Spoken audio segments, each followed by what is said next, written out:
Did you know that kinky wellness is integral to your self-development? Hi, welcome to the Partition, home of kinky wellness, the ultimate destination to explore the integral connection between kinky wellness and your personal development. I'm your host and kinky wellness coach, Dana Sugar, and I'm here to show why kinky sexual wellness deserves a rightful spot within the wellness conversation. Don't forget to join me each Monday as I bring on a special guest to dive into specific aspects of kinky wellness. So let's strip away the shame and taboo together and have an open conversation about it. Hey, and welcome back.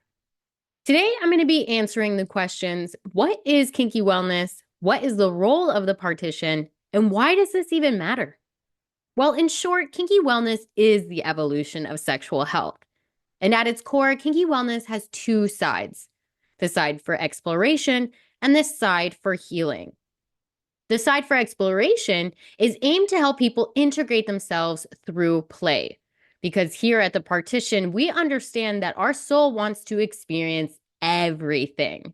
The good, the bad, the ugly, the harsh, the soft, the clean version, the nasty version, and even the version you struggle to say out loud. At the Partition, we don't judge your needs and wants, but rather help you facilitate a safe space where your needs and wants can be explored in ethical and consenting ways. We understand that to explore inwardly, you need to navigate through the layers of your thoughts, emotions, and experiences. But that doesn't mean that it needs to be boring, which is why the Partition 100% stands behind the power and importance of play and completely rejects the idea that playing has to end in childhood. Playing is a birthright. Playing is profound. Playing reconnects us to the joy of simply being. Plus, playing helps us learn faster, so why not play? Playing provides an area to learn about ourselves in our own way. And if we don't have a place to learn about ourselves, then we are only left with the version that others have influenced. So trust that getting to know yourself is healing. And if playing sounds like a good outlet for you to heal and get to know yourself, well, then kinky wellness might just be for you. But in regards to the healing side, kinky wellness reminds us that our sexual self is so deeply integrated into every aspect of our well-being that if you do continue to choose to overlook your kinky sexual self, you will never be able to make inner harmony, which will ultimately manifest into other physical, emotional, or mental health problems. And quite frankly, how could kinky wellness not be the evolution of sexual health? The current sexual health system is oppressive, limited, and incompatible with many of us. It doesn't care about your individuality, nor does our sexual health system want you to remember you're an individual and that you even have individuality. No, our current sexual health system wants to spoon feed you a copy and paste solution to something that requires absolute customization. And let's not forget the countless times that the system has purposely put people on the wrong track in regards to our sexual health, especially for women. From omitting possible complications for IUDs to the dark rabbit hole C-sections is turning into, I know I've seen enough to understand that the current sexual health system does not have your best interests at heart. And clearly the current state of our sexual health system reflects this. If the current system was actually working, there wouldn't be so many people left confused or feeling abandoned or misled by their sexual education or sexual healthcare provider at some level. And if I had one word to describe kinky wellness to you, it would be autonomy. Because ultimately, you are in control of your progression and choices. So if something doesn't feel right or sit right with you, don't do it. If something feels off, stop. If something doesn't resonate with you, cool. Take whatever you love and leave the rest. The Partition, home of kinky wellness, isn't here to force anything on anyone. Even now, I trust that you're listening to this by your own free consenting will. But when it comes to the Partition and what its role is within kinky wellness, I truly do consider it a home. Because it's filled with kink sex positive educators, wellness coaches, doctors, and alternative healthcare practitioners that all support the idea that we can heal through sex, and that our education on sexual health and healing has either been misled or severely under-recognized.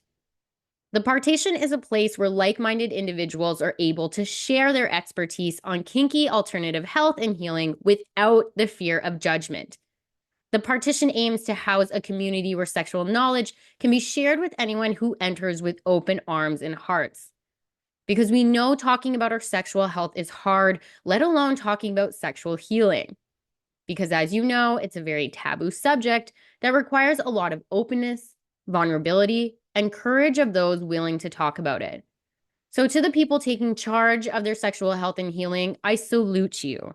And for those on the fence, we're ready. And ultimately, my goal is to help you on your kinky wellness journey in any way I can.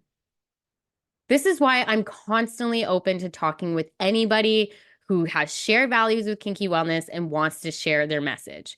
So regardless if you're a coach, a facilitator, a therapist, or a doctor, if you have a message to say, just shoot me an email. But why does this even matter? Well, it matters because it's disturbing how much beneficial information is gatekept from the general public. And I feel that I have a calling to help people heal or learn about themselves through the education around kinky wellness. Because not me or anyone at the Partition wants to delay any type of progress that you can achieve. But hey, look, I'm not saying that any of us are going to rush you to do things, but if you are looking for a place to get a never-ending refill on your prescription, this is not the place. Entering the Partition home of kinky wellness takes accountability, courage, and curiosity. But one of the great things about kinky wellness is that it can be anything you need it to be. It can be the softest form of play or healing that you've ever experienced, or it can push you in ways your gym teacher never could. Kinky Wellness provides a framework that allows people to customize to their liking. Because remember, sex isn't just penetrative. Sometimes it has no physical contact at all. And sometimes a sexual event means just focusing on the mental and emotional elements. So Kinky Wellness is there to help you expand the definition of what a sexual experience can be, healing or not. Because ultimately, when approached with intention and integrity, Kinky Wellness offers people participating a very imaginative, creative, cathartic, and expansive experience. Another major bonus about Kinky Wellness is that it checks all the boxes to fit the criteria of being a somatic wellness practice. But wait, what is a somatic wellness practice? Well, in a nutshell, somatic practice involves activities that combine a mind-body connection that benefits people physically, emotionally, and psychologically. Because you're practicing at being very present in the moment and taking the time to listen to your body and mind and how they react to whatever you're doing. Examples of somatic practices are things like yoga, dancing, tai chi, and movement therapy. Even going to the gym and practicing an improv can be considered examples of somatic practices. Because as long as you are aware of how your body and mind are responding, you are good to go. But what's funny about this is that it's clearly okay to talk about our bodies and healing when it comes to exercise, yoga, dance, improv, even singing. But once you acknowledge the fact that you can do all of this in a sexual context too, the higher ups, or whatever you want to label the people in charge of our sexual health system, will stop at nothing to keep that information from becoming mainstream.